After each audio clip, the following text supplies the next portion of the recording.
D'abord, c'est une visite importante de voir sur le terrain comment ces entreprises adaptées ont pris leur essor. Un essor depuis plusieurs années avec une participation de tous, des employeurs, bien sûr de l'État, mais des acteurs locaux qui ont bien compris que c'est ensemble qu'on est plus fort. Et la juste reconnaissance de tout le travail fabuleux qu'a fait Cyril Guesso, avant en tant que président de l'UNEA, maintenant justement portant ce consortium qui va faire vraiment décoller aussi bien sur le textile que sur l'automobile et bien sûr Airbus et numérique. Donc il était important pour moi d'être là, de valoriser vraiment tout le travail fait au service des personnes en situation de handicap.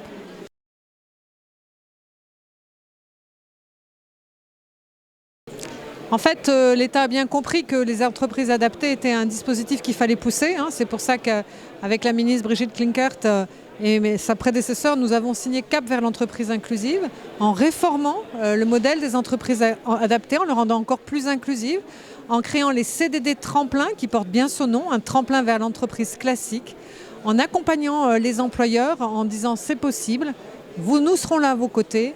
Et donc oui, c'est un modèle que nous poussons, que nous portons, et je tiens à saluer l'engagement des entrepreneurs, parce que ce sont des entrepreneurs avant tout, qui ont su allier performance sociale et performance économique.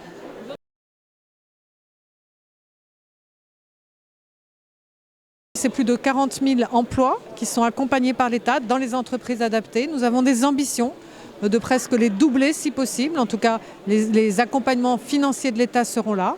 Et puis aussi faire confiance aux employeurs dans ces, je dirais, consortiums qui se créent entre entreprises adaptées, entreprises classiques, mais aussi avec les ESAT, puisque nous réformons les ESAT pour leur permettre d'avoir des parcours sécurisés. Donc voilà, nous utilisons tous les dispositifs et les leviers pour déployer. Et ça fonctionne, puisque nous avons une baisse du taux de chômage des personnes handicapées de moins 4 points depuis 2017. Et nous voulons absolument accompagner la relance économique avec des aides directes à l'emploi, en soutenant ces dispositifs. Et je tiens à saluer cette qualité importante de managers et d'entrepreneurs que sont ces entreprises adaptées.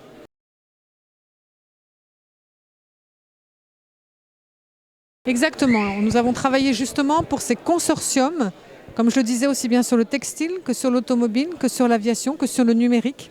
Et je tiens à saluer vraiment l'inventivité et la créativité des entreprises adaptées qui, travaillant avec les employeurs, les grands industriels, nous avons là un vrai creuset de relocalisation, de création de compétences et de talents au plus près des territoires, là où les personnes vivent, et c'est ce que nous voulons partout en France.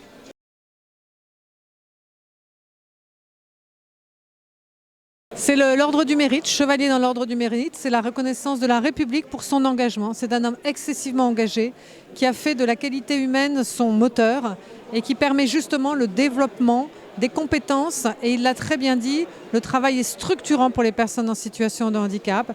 On peut vivre, mais ce qu'il nous faut absolument, c'est avoir des projets dans la vie. Et l'insertion professionnelle en est un. C'est comme ça qu'on construit une personne et c'est ce que demandent les personnes handicapées. Cyril Guesso est un homme extrêmement engagé depuis de nombreuses années sur ce chemin et il était normal pour la République de reconnaître son engagement par cette décoration.